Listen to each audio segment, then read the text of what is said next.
दोस्तों, एक चोर जो कि दुनिया के हर ताले को खोल सकता है, लेकिन एक दिन वो घुसता है एक मिलियनर के घर में और वहां उसके साथ कुछ ऐसा होता है जो उसने कभी सपने में भी नहीं सोचा होगा। नीमो नाम का शख्स जो पेशे से एक चोर है, लेकिन वो करता है अपने बॉस के लिए काम। आज उसका काम है एक पेंट हाउस में चोरी करना, जहाँ पे कई सारी कीमती पेंटिंग रखी हुई है, जिसमें से सबसे कीमती पेंटिंग है पूरे $3 मिलियन की, और उसी पेंटिंग को वो चुराने वाला है। अपने प्लान के मुताबिक रात होने पर उस घर में घुसता है जो बेहद ही आलीशान था। चारों तरफ बहुत सी पेंटिंग लगी हुई थी, आर्टिफैक्ट थे जिनकी कीमत लाखों में थी। नीमो एक एक करके सारी पेंटिंग को रखना चालू करता है, लेकिन अभी तक वो सबसे महंगी वाली पेंटिंग नहीं मिली थी, जिसके बारे में वो अपने साथी को वॉकी टॉकी पर बताता है। वो कहता है कि दूसरे कमरे में चेक करो, क्या पता वो वहां पर हो, लेकिन वहां भी उसे कुछ नहीं मिलता और मजबूरन उसे जो कुछ मिला था उसे लेकर वापस आना पड़ेगा। अब उसका साथी उसे गेट का कोड बताता है जो वो डाल तो देता है, लेकिन आखिरी समय पर सिस्टम मैलफंक्शन हो जाता है, जिस वजह से पूरे घर का सिस्टम खराब हो गया था और तेज तेज सायरन बजना शुरू हो जाता है। नीमो अपने साथी से बार बार पूछता है कि ये क्या हुआ, लेकिन उसके पास कोई जवाब नहीं था और आखिर में वो कह ही देता है कि मैं अब कुछ नहीं कर सकता हूँ, अब हमारे हाथ में कुछ नहीं है, तुम्हें खुद वहां से बाहर निकलना पड़ेगा। अब नीमो को जेल नहीं जाना था, उसका एक परिवार भी है, लेकिन ये उसे चोरी करने से पहले सोचना चाहिए था। उसे समझ नहीं आ रहा था कि वो क्या करे। अब यहाँ उसे वो सायरन की आवाजें बहुत तंग कर रही होती है, इसलिए वो पहले तो उसे तोड़ता है और वापस से गेट के पास जाकर उसे चाकू से तोड़ने की कोशिश करता है, लेकिन ये गेट टूटने का नाम ही नहीं ले रहा था। शायद अंबुजा सीमेंट से बना हो, और इसी चक्कर में साइड में लगे हाउस कंट्रोल डिवाइस में कुछ दिक्कत आ जाती है, जिस वजह से पूरे घर का टेम्परेचर बढ़ने लगता है और अब ठंडी हवा की जगह गर्म हवा आना शुरू हो गई थी। धीरे धीरे गर्मी बढ़ती जा रही थी। इन सबसे परेशान होकर नीमो चुपचाप एक जगह बैठ जाता है, क्योंकि अगर अब उसने कुछ और किया तो न जानिए घर में क्या क्या होने लगेगा। कुछ देर बाद उसका गला सूखने लगता है, तो वो पानी की तलाश में किचन की टैप ओपन करता है, लेकिन वहाँ पानी नहीं आ रहा था। तो वो फ्रिज ओपन करता है जहाँ पे कुछ खाने पीने का सामान था, लेकिन पानी की बोतल सिर्फ एक ही थी जिसे वो पूरा पी जाता है और फिर दोबारा से आकर मेन गेट को खोदने लगता है। लेकिन कुछ देर बाद उसे पता चलता है कि गेट असल में लकड़ी का नहीं बल्कि स्टील का है। अब ये देखकर उसके होश उड़ जाते हैं, इसलिए वो ये काम भी छोड़ देता है और आकर एक बेड पर सो जाता है जो कि घर के मालिक का था। वो सोने की बहुत कोशिश करता है, लेकिन उसे नींद ही नहीं आती। अब बीच बीच में वो अपने साथी को कनेक्ट करने की कोशिश भी करता है, लेकिन वहां से कोई भी बोल नहीं रहा था, क्योंकि सभी उसे छोड़कर चले गए थे। अब वो अकेला यहाँ पर बचा हुआ था। अब अगली सुबह वो सबसे पहले घर में रखे हुए लैंडलाइन फोन को चेक करता है, लेकिन वो भी बंद था। इसके बाद वो वहाँ पे जितने भी ड्रॉर थे उन्हें चेक करता है कि शायद उसे कुछ काम का सामान मिल जाए, लेकिन वहाँ भी उसे कुछ नहीं मिलता। अब इतनी देर में उसे टॉयलेट लग जाती है, तो वो करने के लिए चला जाता है, जहाँ पे उसे कुछ फेक फ्रूट रखे हुए मिलते हैं, जिन्हें वो विंडो पर खींच के मारता है, लेकिन कुछ नहीं होता, क्योंकि पूरा घर साउंड और बुलेट प्रूफ था, जिसमें कि अब नीमो अटक चुका है और इसी दौरान उसे जोर की प्यास भी लग जाती। लेकिन जो पानी उसे कल मिला था वो तो पूरा पी गया, यानी कि अब उसके पास पीने को कुछ नहीं है। वो स्विमिंग पूल के पास जाता है और उसके पानी को पीने का ट्राई करता है,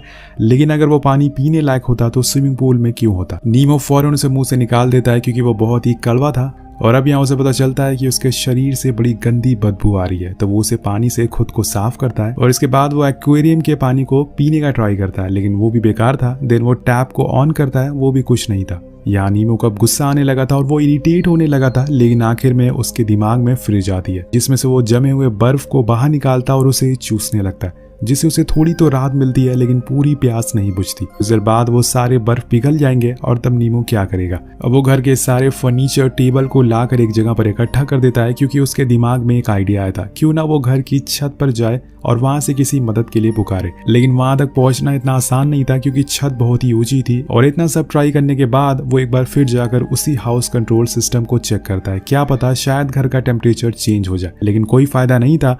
अब उसे प्यास के साथ साथ भूख भी लगी थी, तो वो एक फूड कैन को खोलने की कोशिश करता है, लेकिन उसी चक्कर में उसका हाथ पे कट लग जाता है, जिससे उसे काफी दर्द होता है। यहाँ उसके दिमाग में फिर से फ्रिज आती है, तो वो जाकर उसमें बर्फ ढूंढने लगता है, लेकिन अब बर्फ पिघल चुकी थी, इसलिए वो उस फ्रिज को ही चाटना शुरू करता है, ताकि जो कुछ बचा कुचा बर्फ था वो उसे खा सके। उसका बस चलता तो वो फ्रिज में ही बैठ जाता है, लेकिन उसकी मजबूरी है, वो उसमें फिट नहीं आएगा। इसी दौरान हम बाहर देखते हैं कि तेज बारिश हो रही है, लेकिन अफसोस नीमो ना तो बाहर जा सकता और ना ही वो पानी को पी सकता है, वो बस वहीं बैठा रहता है। अब उसके पास कोई काम नहीं था, इसलिए वो घर को एक्सप्लोर करने लगता है कि शायद उसे कोई सीक्रेट दरवाजा मिल जाए, पर उसी दौरान उसे पानी की आवाज आती है। वो फौरन बाहर आता और देखता है कि ये पानी तो असल में प्लांट शार से आ रहा है। तो वो फौरन उसके पास जाके बैठ जाता और जी भर कर उसे पीता, लेकिन एक समय के बाद वो पानी बंद हो जाता और उसे मजबूरन वहां से उठना पड़ता। लेकिन कल वो फिर से इस पानी का वेट करेगा और इस बारी वो उसे स्टोर भी कर लेगा, ताकि वो पीने के काम आ सके। अब धीरे धीरे करके उस घर का टेम्परेचर और ज्यादा बढ़ने लगता है, इसलिए वो अपने सारे कपड़े और उतार देता है, क्योंकि गर्मी बहुत बढ़ गई थी,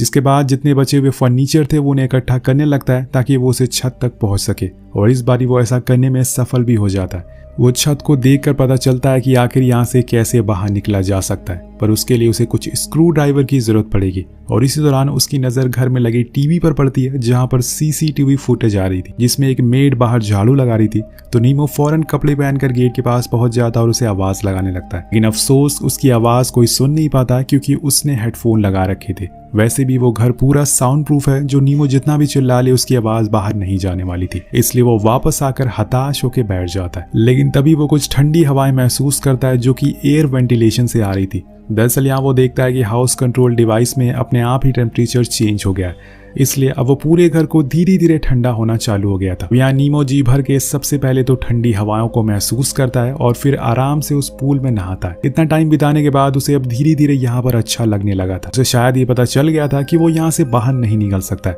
पर वो फिर भी कोशिश करना नहीं छोड़ता, ऐसा उसका कहना था। वो अगले दिन उन प्लांट शार से इकट्ठा किए हुए पानी को पीता है और ब्रेकफास्ट करता है और थोड़ा सा डांस भी करता है, जिसके बाद वो उस मिलियनर के अलमीरा से उसके कपड़े पहन लेता है। और अगले सीन में हम देखते हैं कि वो ग्लास के जार को तोड़ देता है और उसके 2 बड़े बड़े टुकड़ों को एक कपड़े में बांधकर खुद के लिए एक चश्मा बनाता है, जिसे पहनकर वो एक बार फिर छत के करीब जाता है और उसे तोड़ने लगता है ताकि उसकी आंखों में कुछ चला ना जाए। वो बड़ी ही देर तक उस छत पे लगे एक ग्लास को तोड़ने की कोशिश करता है, लेकिन कोई फर्क नहीं पड़ता। और तब उसके पास के इस सीमेंट को हटाना शुरू करता है, लेकिन वो भी बहुत ज्यादा मजबूत थी, इसलिए वो थक कर फिर से नीचे आ जाता है। एक मिलियनर का घर था तो सिक्योरिटी तो दोस्तों टॉप नॉच होने वाली थी। अब इन सब से थक कर वो अपने लिए कॉफी और पास्ता बनाने लग जाता है। अब आप सोच रहे होंगे कि अगर ये सब कुछ बना सकता है खाने में तो दिक्कत क्या है?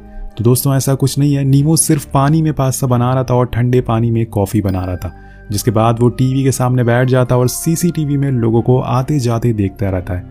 अब उसे ये सब अच्छा लग रहा था क्योंकि यहाँ पे तो उसके अलावा और कोई नहीं है, इसलिए उसका जो मन कर रहा था वो बस वही करता जा रहा था। और आपने गौर किया होगा कि वो पहले जैसा नहीं रहा, उसकी दिमागी हालत अब बिगड़ने लगी थी। ऐसा तब होता है जब आपने काफी दिनों तक किसी से बात ना की हो, ना ही किसी को देखा हो। और यहाँ नीमो भी कुछ ऐसा ही हो चुका था। धीरे धीरे अब टेम्परेचर और कम होने लगता और कुछ देर पहले जहाँ वो 10 था अब 8 पर पहुंच चुका था। यानी कि कुछ देर बाद यहाँ पर बर्फ गिरने जैसा माहौल होने वाला है, जो नीमो के लिए मुसीबत बनने वाली है। वो एक बार फिर से ऊपर चढ़ता और छत को तोड़ने में लग जाता है। इस बार वो ग्लास को नहीं बल्कि उसके आसपास की सीमेंट को तोड़ता है, जो कुछ ही देर में काफी टूट भी जाती है। लेकिन अब ठंड बढ़ने की वजह से वो उस डिवाइस के पास जाता है और उसे ठीक करने का भी कोशिश करता है, लेकिन उसे कुछ समझ नहीं आ रहा था कि असल में ये काम कैसे करता है। इसके बाद वो फिर से ऊपर चढ़ता और इस बार उसने उस विंडो के आसपास की सीमेंट को तोड़ दिया था। लेकिन नीमो देखता है कि उसके नीचे एक लोहे की परत लगी हुई है जो कि स्क्रू से टाइट की गई है, जिसे तोड़ पाना असंभव है। इसलिए वो उदास होकर फिर से नीचे आ जाता और चुपचाप बैठ जाता है। तभी उसकी नजर बाहर बैठी एक कबूतर पर पड़ती है, जो उसकी तरह मजबूर थी क्योंकि उसके पंखों पर चोट लगी थी और वो उड़ नहीं पा रही थी। लेकिन नीमो को ये पता नहीं होता। वो कबूतर से बात करता और कहता है कि तुम जाकर मेरे भाई से कहो कि मुझे यहाँ से बाहर निकाले, मैं अभी तक यहीं पर फंसा हुआ हूँ, मेरी तबीयत भी अभी ठीक नहीं है। नीमो के पास करने के लिए अब कुछ नहीं था, उसने सारी चीजें कर ली थी। उसकी बॉडी के साथ साथ उसका दिमाग भी अब थक चुका था, वो हार मानने लगा था। इसलिए अब उस घर में जितनी भी महंगी महंगी पेंटिंग जिन्हें चुराने के लिए वो यहाँ पर आया था, वो उन्हें तोड़ने लगता और कई घंटों तक वो ऐसा ही करता रहता। जिसके बाद वो उसे मिलियनर के वार्डरोब में जाता है, जहाँ पर उसे सूट्स देखने को मिलते हैं। लेकिन तभी उसे अलमीरा के पीछे कुछ सीक्रेट डोर दिखता है। वो सारे कपड़े हटाकर देखता है तो वहां पर एक रास्ता था, या फिर ये कहें कि एक सीक्रेट दरवाजा था। अब वो धीरे धीरे अंदर जाना शुरू करता है और फिर उसे कुछ ऐसा दिख जिससे कि उसके होश उड़ जाते हैं। दरअसल वहां पर एक बूढ़े आदमी की लाश पड़ी हुई थी, लेकिन जब वो उसके करीब जाता है तो देखता है कि वो असल में एक डमी था, जिसके हटाने पर उसे नीचे कुछ पेपर्स मिलते हैं जो कि एंशिएंट हिस्ट्री से रिलेटेड थे, जिसमें लिखा था कि मैरिज, हेल एंड हेवन। नीमो उसे पढ़ता है लेकिन उसे कुछ समझ नहीं आता। इसके बाद वहां वो लगी एक पेंटिंग भी दिखाई देती है। ये वही पेंटिंग थी जिसे लेने के लिए वो यहाँ पर आया था, यानी कि वो $3 मिलियन वाली पेंटिंग। और यहाँ उसे ओनर की पेंटिंग भी मिली और वो डमी भी उसी ओनर का था जिसका ये घर था। नीमो को भी यही लगता है कि शायद अब वो यही मारा जाएगा। दूसरी ओर हम उसी कबूतर को देखते हैं जो कि अब मर चुकी थी। यहाँ नीमो का भी कुछ ऐसा ही हाल होने वाला था क्योंकि टेम्परेचर बहुत ज्यादा गिर चुका था। तभी उसे सीसीटीवी में दिखता है कि वो मेड अब उसके गेट के बाहर ही बैठी हुई है, तो वो फौरन भागते हुए गेट के पास जाता है और उसे पीटने लगता है, लेकिन हल्की सी भी आवाज बाहर नहीं जाती और वो बहुत ही इरिटेट हो जाता है और चिल्लाने लगता है और वहीं सो जाता है। अगले दिन वो फिर से उस विंडो के पास जाता है और अब उसे आइडिया आता है कि स्क्रू ड्राइवर कैसे बनाया जाए जिससे वो स्क्रू को खोल सके। तो एक लकड़ी से स्क्रू खोलने का टूल बनाता है और उसे खोलने की कोशिश करता है, लेकिन वो नाकामयाब रहता है। पर दोस्तों उसके अंदर अभी हिम्मत और उम्मीद बाकी थी। वो दोबारा से कोशिश करता है और इस बारी वो स्क्रू को खोल लेता है, लेकिन अब उसके अंदर इतनी ताकत नहीं बची थी कि वो बाकी स्क्रू को खोल सके। इसलिए वो नीचे आ जाता है। और यहाँ हम एक और चीज नोटिस करते हैं कि नीमो अब पहले जैसा नहीं रहा, वो अब खुद से ही बात करता है क्योंकि उसके पास अब ना तो खाने को कुछ है और ना ही पीने को। वो वहां लगे हुए पेड़ों को भी हिलाता है ताकि कुछ उसमें से निकल आए, लेकिन कुछ नहीं आता और आखिर में उसे कुत्ते का खाना ही खाना पड़ता है जो उसके लिए बेहद ही बुरा था। लेकिन भूख कुछ भी करा सकती है और एक तो इतनी ऊपर से ठंड, ऊपर से भूख और प्यास। वो पूरी तरह से फ्रस्ट्रेट हो चुका था, लेकिन इतनी मुश्किलों के बावजूद उसे बस एक ही ख्याल आ रहा था कि कैसे वो बाहर निकले। इसलिए वो बाकी स्क्रू को खोलने लगता है, लेकिन इसी बीच उसका पैर फिसल जाता है और वो सीधा नीचे गिरता है। यहाँ उसके पैर की हड्डी टूट चुकी थी जो उसके लिए एक और मुसीबत बन गई थी। लेकिन तभी उसे वहां एक पेंटिंग दिखाई देती है जिसमें एक आदमी टेप से बंधा हुआ था। वो उस पेंटिंग को गिरा देता और कहता है कि तुम्हारी दिक्कत मैं समझ सकता हूँ, जाओ, मैंने तुम्हें आजाद कर दिया। अब इसी तरह से कुछ और दिन बीत जाते हैं अब और न्यू ईयर भी आ जाता है। बाहर धूमधाम से पार्टी चल रही थी, सभी लोग एंजॉय कर रहे थे। ये सब ऊपर से नीमो देख रहा था, लेकिन वो यहाँ पर कैद है। तभी उसे कुछ विजन आने लगते हैं, जैसे कि वो मेड उसके पास आ गई है और उसने नीमो को आजाद कर दिया। उसी पर उसकी नजर ऊपर लगे फायर अलार्म पर पड़ती है, जिससे कि उसे एक और आइडिया आता है। अगर वो इस फायर अलार्म को ऑन कर दे तो वो पानी पी सकता है। वो कुछ पेपर्स को इकट्ठा करता है और अगले दिन जब विंडो से सनलाइट अंदर आती है तो उसकी मदद से वो आग जला देता है और फिर उस पेपर को ले जाकर उस फायर अलार्म के पास रख देता है, जिससे अलार्म बजने लगता है और पूरे घर का शार सिस्टम ऑन हो जाता है। चारों तरफ सायरन बजने लगता है, पानी गिरने लग जाता है। लेकिन यहाँ भी वही होता है जो हर बार होता है, पूरे घर में पानी भर गया था, लेकिन अब बाहर किसी को कानो कान खबर तक नहीं थी अंदर क्या हो रहा है। और नीमो को अब समझ आ गया था कि वो गरीब ही ठीक था, कम से कम उसके आसपास वाले लोग उसकी फिक्र तो करते थे। ये अमीर लोग जो होते हैं ये अपने में ही मस्त होते हैं, इन्हें कुछ फर्क नहीं पड़ता कि उनके साइड वाला पड़ोसी कैसी हालत में है। अगर ऐसा होता तो आज वो बच जाता। सीन शिफ्ट होता है और हम 1.5 महीने बाद का समय देखते हैं, जहाँ पे नीमो अब बहुत ही कमजोर हो चुका है। बाहर बर्फ गिर रही है, मतलब ठंड का मौसम आ चुका है। लेकिन अब नीमो ने सारे स्क्रू को खोल लिया। अब वो बाहर जाने वाला है, लेकिन उससे पहले वो घर की दीवारों पर कुछ बातें लिखता है, जिसमें इस घर के मालिक से कहता है कि मैंने आपके पूरे घर को बर्बाद कर दिया, जिसके लिए मैं आपसे माफी मांगता हूँ, लेकिन मैं आपसे कुछ कहना चाहता हूँ। ये घर नहीं, असल में ये एक जेल है। Thank you so much. इसके बाद हमें पता चलता है कि नीमो ने उस विंडो को पूरा खोल लिया था, जिसके कुछ देर बाद ही वो वहां से बाहर चला जाता है। अब यहाँ आपको बता दिया जाए कि ये विंडो के आसपास कोई ऐसी जगह नहीं थी जहां से वो बाहर जा सके। तो या तो नीमो ने वहां से कूदने की कोशिश की होगी, अगर ऐसा किया होगा तो वो मारा गया होगा, या फिर उसने वहां से किसी को बुलाने की कोशिश करी होगी और उसकी जान बच गई होगी। आपको क्या लगता है नीचे कमेंट करके जरूर बताएगा।